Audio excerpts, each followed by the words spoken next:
people are a variable. Sometimes I think when we start to think about the will of God or say faith in God, which is kind of what we're talking about today in the Pastor Andy podcast, that's what we are. Welcome to the podcast. And we're not going to do the 3, 2, 1, go countdown. We don't need Jarrell's voice in there because it just messes up the whole thing. All of the mics just when we get Jarrell's voice in there. So anyway, welcome to the podcast. So glad that you tuned in today. And I'm just going to be talking for the last 3 days. I've been preaching, traveling, and just freestyling. And so we're just freestyling. I think we're going to talk about faith some today, probably. Morgan may ask me some questions. When you hear Morgan's voice, he's actually a black guy, so it's okay. It may not sound like it, but if you're not watching, but he is a black guy. Okay, he's not the blackest black guy in the world, but he's a big, strong, awesome black dude. So he's gonna ask me some questions. We're gonna just kind of talk. And but one of the challenges, somebody asked me a question today. I think in one of the most recent posts that we just put out. One of the Twitter, the Instagram videos, and we're kind of blowing up on Instagram right now. And Pastor Andy WOCC on Instagram and on Twitter, but we've grown like 7,000 followers in the last couple of weeks, days, minutes, and that's been really cool. Somebody asked me a question, kind of talking about obeying God, and I responded to this person, and I was saying that. It's absolutely possible to obey God and stuff still not go well. And sometimes that happens because, number one, you're obeying, but you're not following instructions closely enough. Number two, you're obeying, but within the bouillabaisse of the kingdom, there's other people in there. And whenever there's other people in there, whenever humans are involved, and they always are involved with the kingdom, even in your obedience, other people's impact on what's happening can still have an effect on whether or not you got to your goal or not. And I think that's one of the great challenges of being in the ministry is that you are not doing it by yourself. And there are key pieces that you need to go to the next level. And then there are people that the enemy sow in to try to slow you down. Even with us, I'm really, really excited about where we're going and where we're headed and kind of what's happening with us, not just in the North Carolina area where the Lord has really blessed us and we've been extremely successful, but now determined to reach the nation and the world and the body of Christ. And that happens when you have key players and key pieces on your team that come and be a part of it. And at the end of the day, the kingdom is a team sport. LeBron has totally changed teams now. He's gone to a whole nother coast. He's gone left from Cleveland. He's gone all the way to LA to play with a whole new group of people, with a whole new team. Because even if he is the best basketball player in the world, still the team has an impact on it. And that can be said for especially when it comes to kingdom. And we know that just from looking at the life of Jesus, because Jesus spent a lot of time building his team.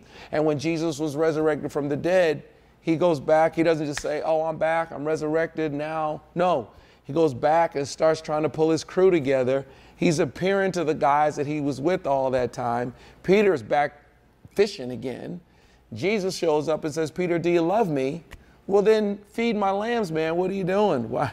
Okay, I know you denied me, but come on, get back in the game. Because even Jesus needed a team. And if Jesus needed a team, then you need a team. And I need a team. But understand that the team and the people that are around us, they are going to be a factor in what we do. And they're a variable that we can't control. So even if you're listening to me right now, watching this video, and you're like, I am trying to be dead in the middle of the center of the will of God because the safest place is in the center of the will of God. Me too. I'm trying to do that as well. But I have been in where I believe was the will of God for me. And then there were people or someone or a leader or a person that their decisions had an impact on my life. It doesn't mean that I wasn't in his will. And so I had to be prepared for the disappointment and the difficulty and the challenges that came along. Even though I was obeying, even though I was in the center of his will, I had to prepare for that. And it's an eventuality. It's inevitable that at some point in your life, a person is going to get you off track, and you have to be all right with that. And that's why all things work together for the good of them who love God and are called according to his purpose. So anyway, welcome to the podcast. Those are my opening thoughts and statements. I think we're going to be talking a little bit about faith today. And so Morgan's going to ask me some questions. And you all, if you don't know Morgan, Morgan's young, really talented guy that works for me. And but he tries to stump me, but he's not going to stump me today. It's going to be today's going to be good. It's going to be a good podcast. All right. Well, the first question we have, kind of driving towards the topic of faith, is a pretty basic question. What is faith? Like, what does faith mean to you? What is faith? I mean, I think it's a big question, and it's a question I'm super excited about. And I'm really excited about the opportunity for the Lord to use me really in the conversation about faith. And I just finished a book. Really, I wrote a book a while ago, but I'm really just getting ready to publish it and really release it. It's called Real Faith, and part of kind of my whole Real series. You know, I got Real Love Dating and Real Love Marriage, my marriage book, Handle with Care, Real Love Marriage, and now this Real Faith. And it was a book that I wrote that really some Christian publishers wanted to publish it, but then they felt it wasn't Christian enough, and they wanted me to change it. And but a big part of my message about faith is that I think one of the great mistakes we make is that we make faith an overly Christian concept. And I don't think faith is a religious concept or a Christian concept. I think it's a life concept. I don't think that faith is just required to please God just to be in church. I think without faith it's impossible to please God, because the greatest gift that God has given us is the gift of life, and life requires faith. And so one of the Christian publishers, I won't say who they are, but we were steps away from publishing the book, really getting the contract signed. And one of them asked me, is this a book on faith in God, or is this a book on faith in faith? And I said, actually, I believe that it's a book on faith in God that will help you to have faith in faith. And part of the reason why they asked me that question was because I actually said in the book, it would be better for you to have faith in Zeus than have faith in nothing.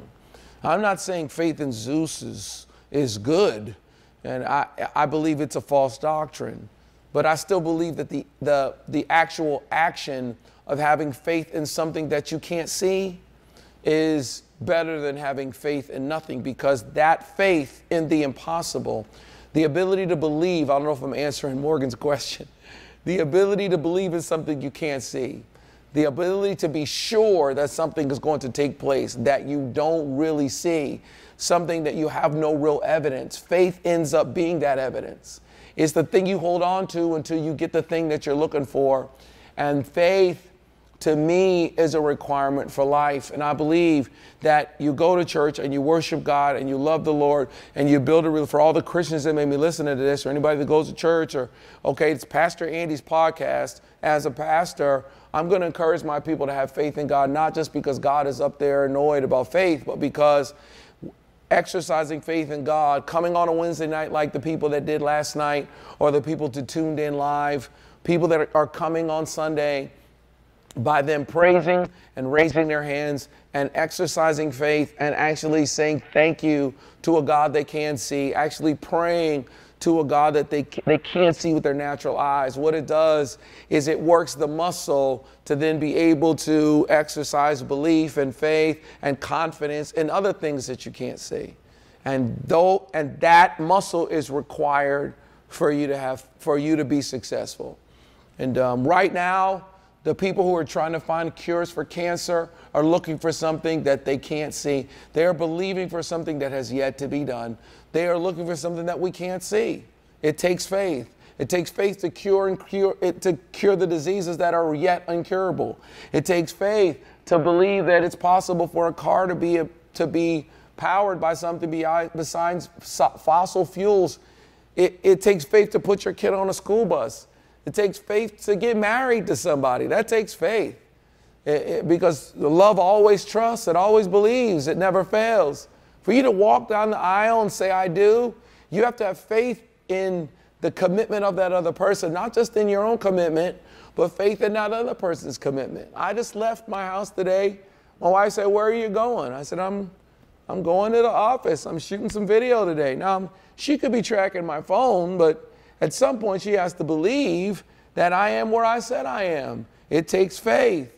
And without that faith, it's not possible, not just to please God, but it's not possible for you to get to this awesome place in life. And so I think that when I talk about faith, like in this book, really, the book doesn't really talk about faith from a Christian perspective.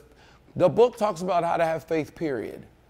And the benefits of faith, what it really is, how you really can have it, and how you can actually use it to unlock the power of the unseen to change your life. Because you're going to have to trust in something you can't see to go to the next level. So in a sense, that's my idea of what faith is.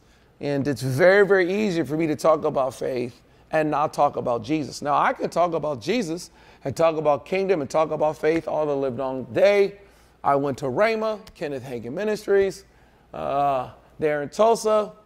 The guy was the modern day father of faith. I know all the faith scriptures. World Overcomers is a church that is built on a message of faith. I'm going to preach a faith message on Sunday.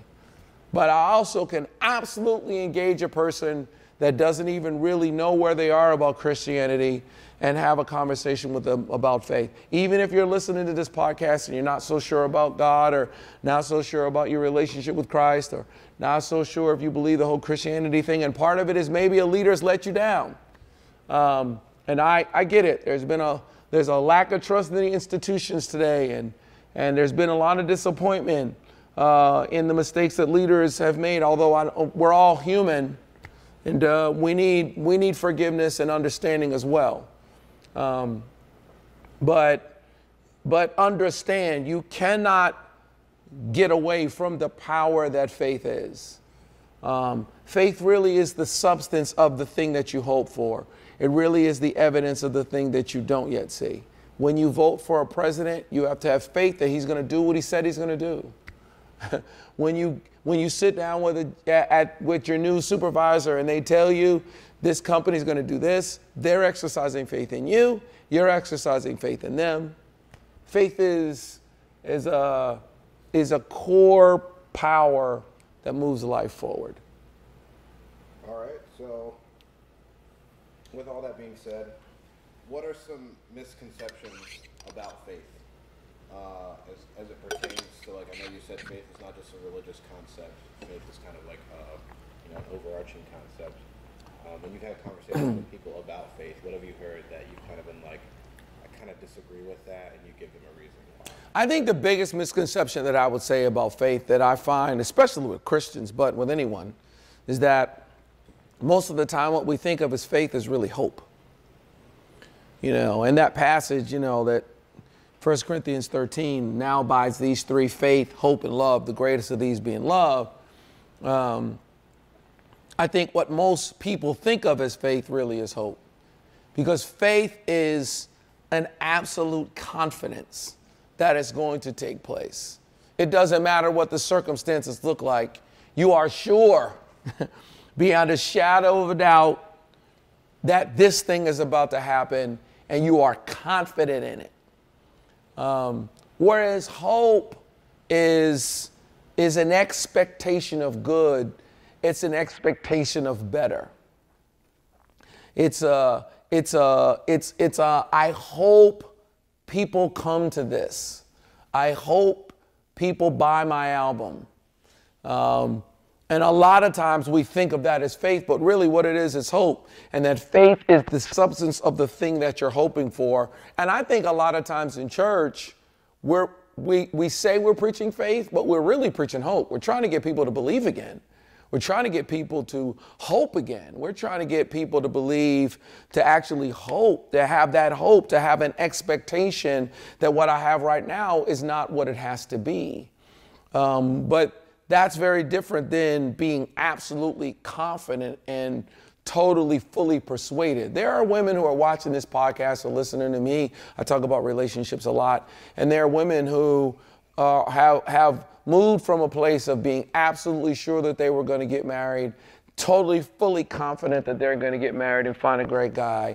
And they're now at a point where they hope they meet someone nice. And there are some people that don't even have hope. They've lost their hope.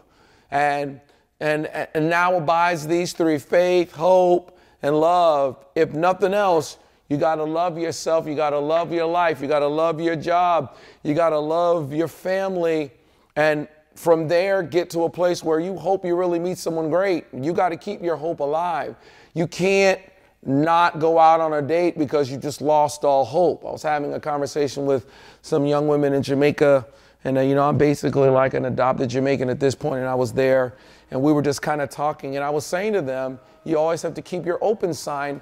You always have to have the open sign on your restaurant. You can't close your restaurant. You got to keep guys out your kitchen.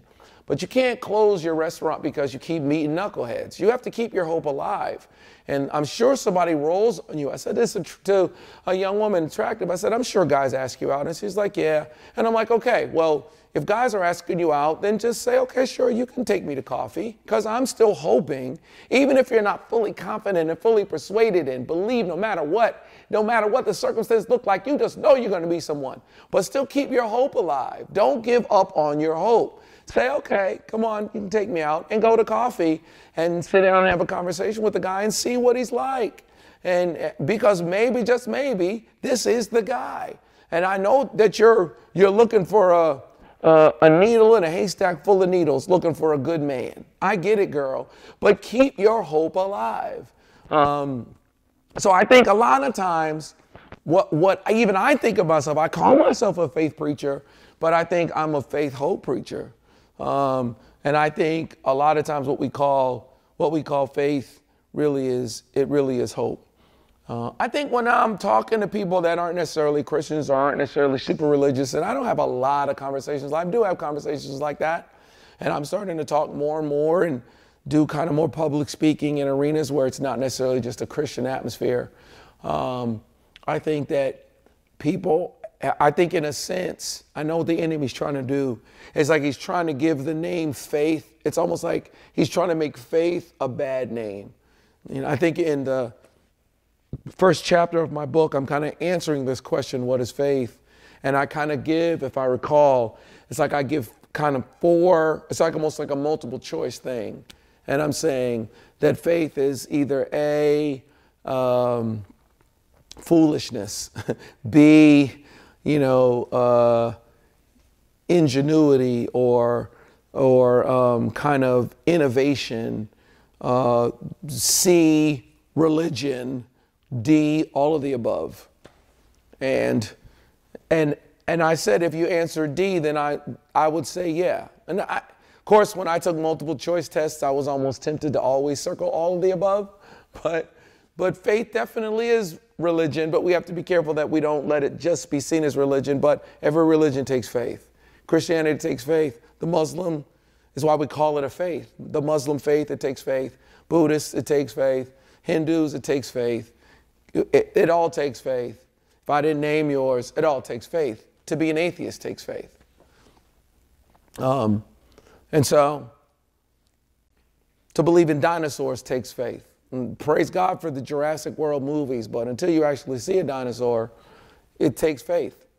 And so faith is connected to religion, but I think the mistake is to just let it be religion. I think there's almost a I don't think there's a deliberate conspiratorial agenda to make faith seem as if it's foolish. But I think that people can look at people of faith and think of them as not people of intelligence or not people of thought or not people of science. When the truth of the matter is that I think faith is required. Even for scientific breakthrough, It takes faith. I mean, think about it. I've been on the planet long enough to remember when there were no cell phones. If you're watching, if you're listening, I'm holding up a cell phone. There was no cell phones. I remember when pagers first came out. And important people had pagers. Someone at some company said, everyone in the world's going to have a cell phone. And I'm sure that there was somebody at that board meeting, I'm sure there was somebody there that was like, you're out of your mind. There's no way everybody's going to have a cell phone. It's just not going to happen. Bob is nuts. We can't take our whole company in this direction. I'm sure there was someone who said that. I'm sure that there was somebody who said to the Blockbuster video people, listen, I'm trying to tell you, this whole world is going to go to a streaming place. And I'm sure there was somebody that was like, man, listen, don't listen to Joe. People are always going to come and walk through the store and pick the videos and take them home. I'm sure that at some point, the progenitor of texting said, hey, you know what? We're going to put a tiny keypad on a phone and people are going to send a message to people instead of talking to them. I'm sure there was somebody there that was like, get out of here. I'm a texting atheist. I don't believe in that. That's not going to happen. This whole internet thing is a fad. This whole everybody having a phone is a phase. Now you're trying to tell me that people are going to actually use their thumbs to send a message when they could just say it in 2 seconds? I'm sure there was naysayers. I'm sure there were people that were negative. I'm sure it seemed like foolishness at the time. There is no innovation without faith. I absolutely believe in my lifetime, I'm praying and believing that in my lifetime, we will look back on the way that we treated cancer and see it as archaic. Just like right now, we look back on the way they treated fever. George Washington died because they believed that the way to calm down your fever was to drain the blood out of your body. We look back on that now and we're like, that's insane. I'm sure that there's going to come a time when medical professionals are going to look back at us in the 21st century or in the late 20th century and say there was actually a time when they just pumped people's bodies full of so many chemicals that they were trying to kill the cancer at the same time of whether or not they're about to kill you. They bring you right to the edge of death and kill the cancer and then stop and then slowly bring you back to life. We'll give you enough chemo, enough radiation, enough stuff to where we're trying to kill the tumors. We're killing you too. You throw up, your hair falls out. I'm sure, I have to believe that at some point they're going to say, there's going to be a generation of people, Jesus Terry, that say, can you believe that that's how can you believe that they used to kill people to kill cancer? They had to walk around with masks on because their immunity systems were so low that a cold could kill them because they had been given something. It's just the best thing we know, and I'm not being critical of it. It's the best way we know how. But faith says, but we can do it better. And so I think the idea that people of faith, and I'm concerned about not having God and not having prayer and not having church, because I think that religious faith feeds innovation. Religious faith, even if someone is saying, yeah, but it's all a bunch of hooey, even if that's true, some of the greatest strides of human progress were made by people that had faith in God. One nation under God, indivisible, with liberty and justice for all. It's a belief in something bigger than yourself.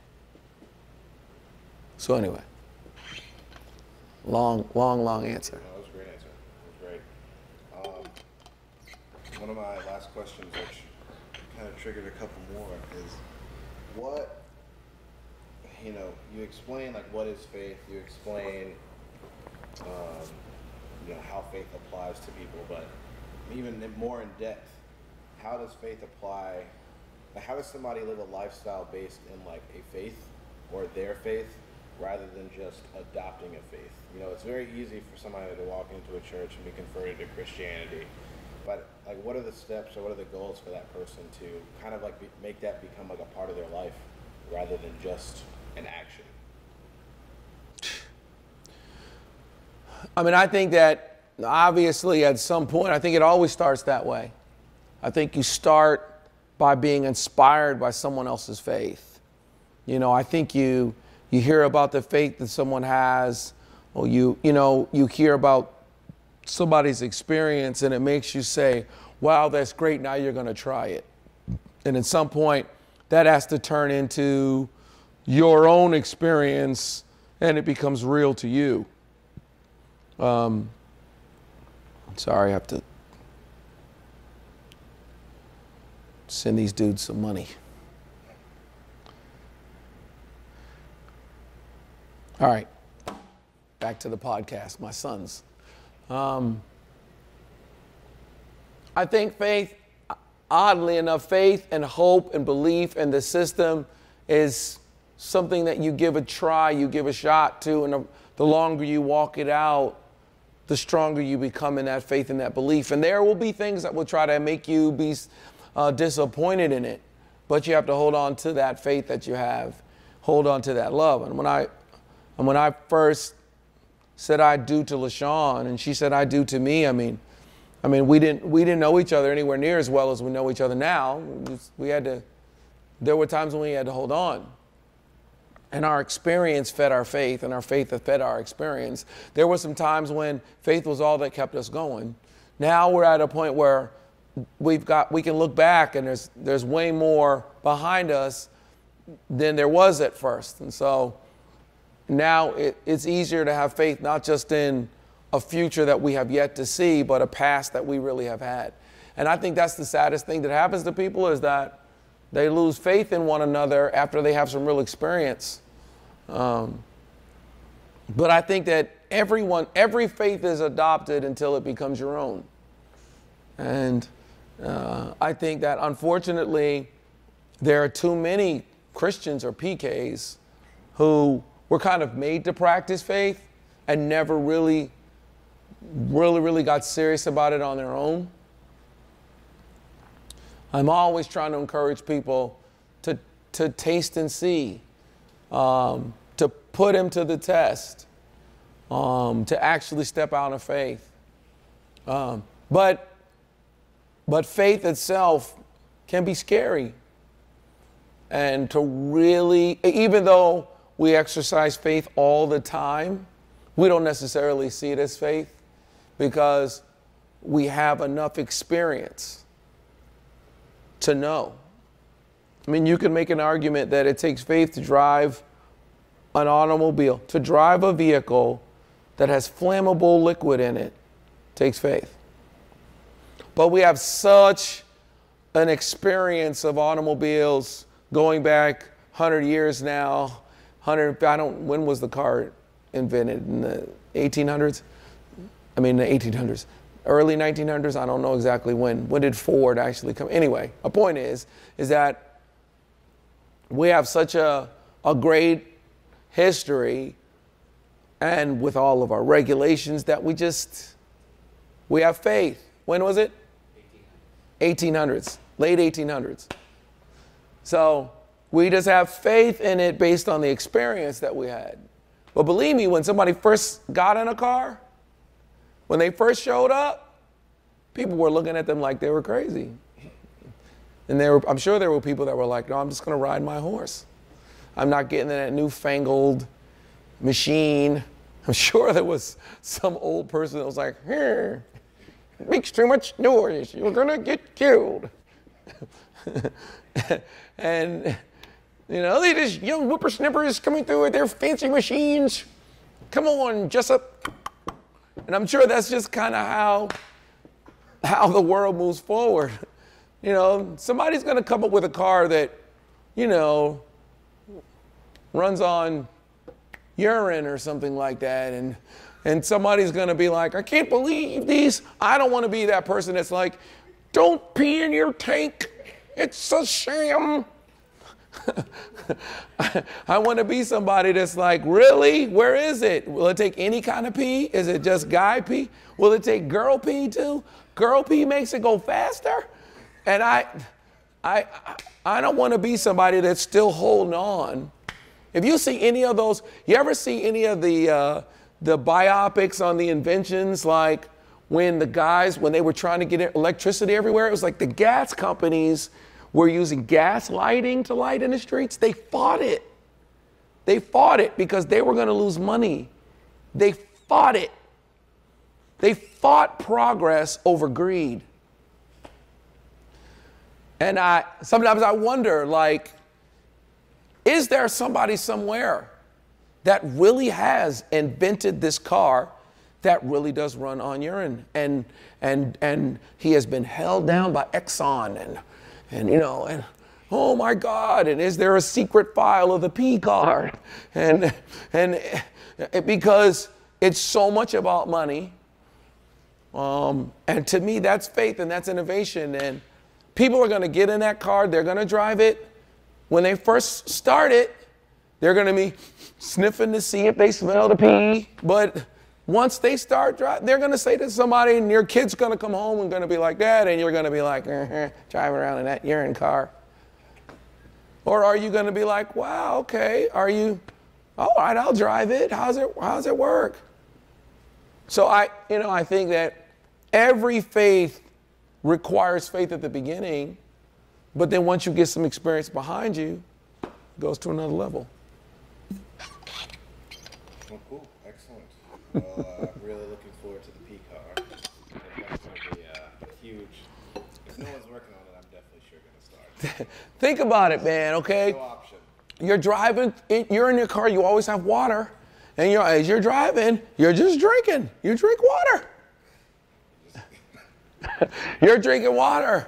And it's just. You never have to get out of the car. No, when you get out the car and you just pull over, and instead of you hooking it up, there's just like little shades or little stuff, and you just.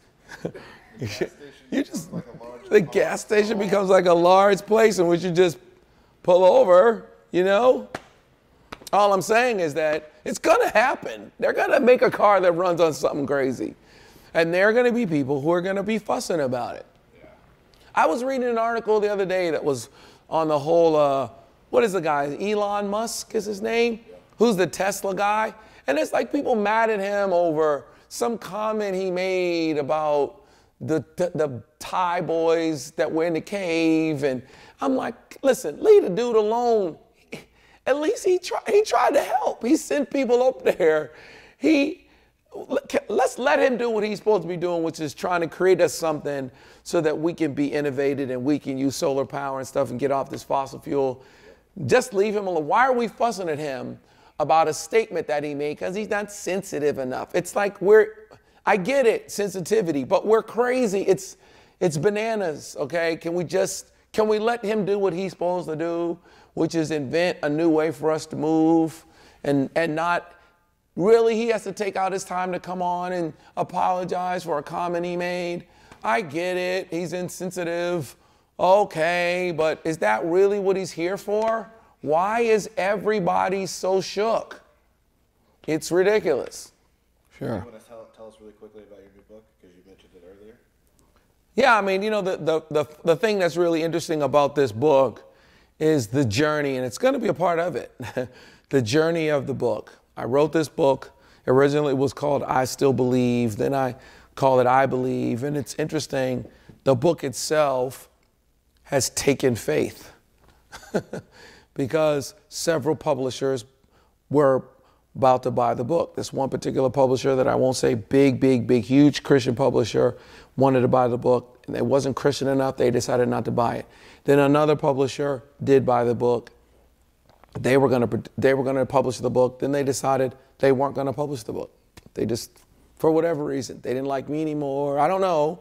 They weren't going to publish the book. They sold the book to a third Christian publisher. Okay, that's very well known. And I was super excited about that. That publisher decided in the ninth hour, 30 days away from publishing, yeah, we're not going to publish the book. And so, you know, and that book was the Christian version I wrote for them. I ended up writing a Christian version for them because that's what they wanted. And now I'm like, okay, well, since nobody wants to publish the Christian version of the book, since you guys have bought this book and now it's returned back, it's mine, I wrote the book. So now this must be God. And I'm going to publish the version of the book that I wanted to publish, which isn't the whosoever shall say this mountain be thou moved to cast and see, doubt not his heart, believe those things shall come to pass, have whatsoever he says. Straw is light and easy to carry. I don't mean to put those two together because I mean it's Jesus talking. But it's almost like that's all they wanted. That's all the publishers wanted. They just wanted me to put out the same kind of faith, Christian-y, I don't want to say swill, but they wanted me to put out the same kind of, they just wanted me to put out a book that's already been done. And I kind of was like, yeah, I mean, it's the 21st century. I have, you know, a pretty serious ministry of millennials and young adults, and I'm trying to get them to understand what faith really is. And all the books I've written have been books that anyone could read. I don't tell people to not have sex when they're dating, for the Bible told you so, but because I'm saying that it's really the best way to actually build a lasting relationship. It's difficult to build a lasting relationship if you're banging uglies the whole time. It's just, you need to be chaste, C-H-A-S-T-E. This is the thing I'm saying to my sons. Be chaste so you can make the right choice. It's hard to make the right choice when you're all involved with the person physically. Now, it doesn't mean that people don't do it, but the odds are against you. Same with marriage. My marriage book, which is now called Real Love Marriage, it was called Handle with Care. That book really is a book on marriage. There's no scriptures in the book. There's no Bible in the book. It's a 60,000 page, a big book on how to really do marriage well, because it's the one thing that we do without any real teaching on it. And I wrote that book. I had been married for 25 years. And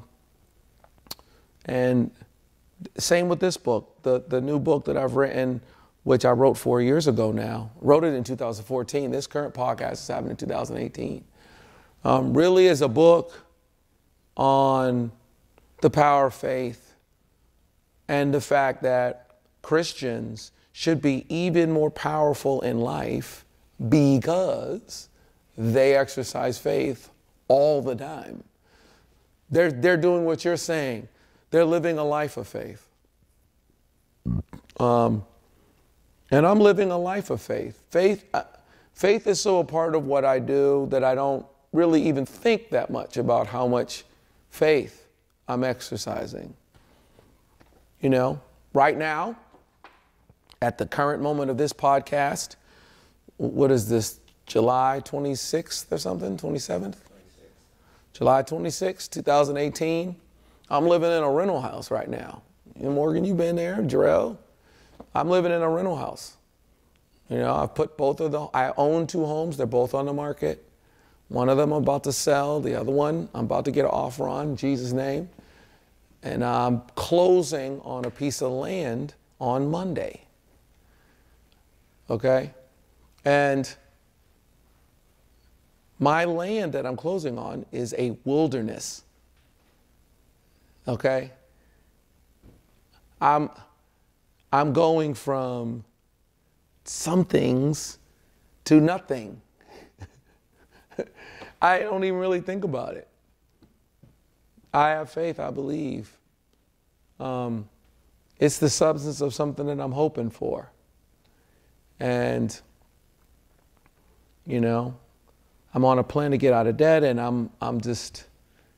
just believe in something bigger and better and greater. And I believed that I could totally change my whole financial portfolio by selling my property, and it's happening. And I believed I could find some huge, giant piece of property, pennies on a dollar, and I did. And I'm buying like 60 acres for, not a song, but Way less than what anybody thought. I'm going to own it outright. And if I want to, I can just, if nothing else, I can get a tent and go sleep on my land with my shotgun and say, you kids get off my land. I own it. Now, some people don't have faith for that. Some people, it's like when they go to look for a house, you and I were talking about this more. When they go to look for a house, they're looking for the exact perfect finished thing. They want everything amazing. They can't walk in and be like, oh, I'm going to do something with this. I'm going to knock all that out. It's going to take me 3 years, but I'm going to gut that kitchen and I'm going to add little by little by little. When I get done with this house, this thing is going to be killer. Some people don't have that. They just want the perfect thing already all the way done, because we are losing the ability to see something that we can't see, to unlock the power of the unseen. I would say to someone, it will be better for you to buy an ugly, foreclosed on house with more square footage than a brand new house that's perfectly done with less square footage. You can't change the square footage. Why would you buy a 24,000 square foot home, brand new, everything done, if you could get that, spend that same money and get a house that's 3,500 square feet, and maybe it doesn't have granite countertops? Get the bigger house. I've had that conversation with people and they've been like, I just can't, I can't do it. He just want everything to be done. He just want everything to be perfect. And I'm just like, ugh, then just get out of my face. You have no faith. It's going to take a long time. It's going to take years. I'm like, yeah, but what are you going to be doing? You're still, go back to school. Man, it's going to take me 4 years. Okay. What are you going to do in 4 years anyway? You're still going to be 4 years older. Man, by the time I get that degree, I'll be 30. That's true. That man sounded like he was 60. You know what I'm saying? I'm old. It's like I have to give credit to Dana Carvey with that Saturday Night Live, if you never saw it. I'm old and I'm not happy. It's like I'm always trying not to be that person. You know what I'm saying? It's like I find that person creeping up on me all the time. It's just like, use the Bible. Don't use your iPad. And it's like, just get over yourself and have an ability to see something that other people can't see. You'll unlock a power that people no longer have. Well, I'm psyched. We have to do this more. For all of you that are listening to me on these podcasts and are like, why doesn't Pastor Andy do more podcasts? They're just really so cool. It's this guy named Morgan Edwards. You know what I'm saying? If Morgan says, Pastor Andy, let's do a podcast, I'm always like, yeah, let's do a podcast. Him, Jarrell, Yolanda, Bruce, it's all their fault. Me, I'm just the innocent bystander in this awesome thing called life. And let them know. You let them know. And we'll do the podcast. Hope you had a good time. I had a ball. Till next week, right? Next week. Next week. We're going to drop another one.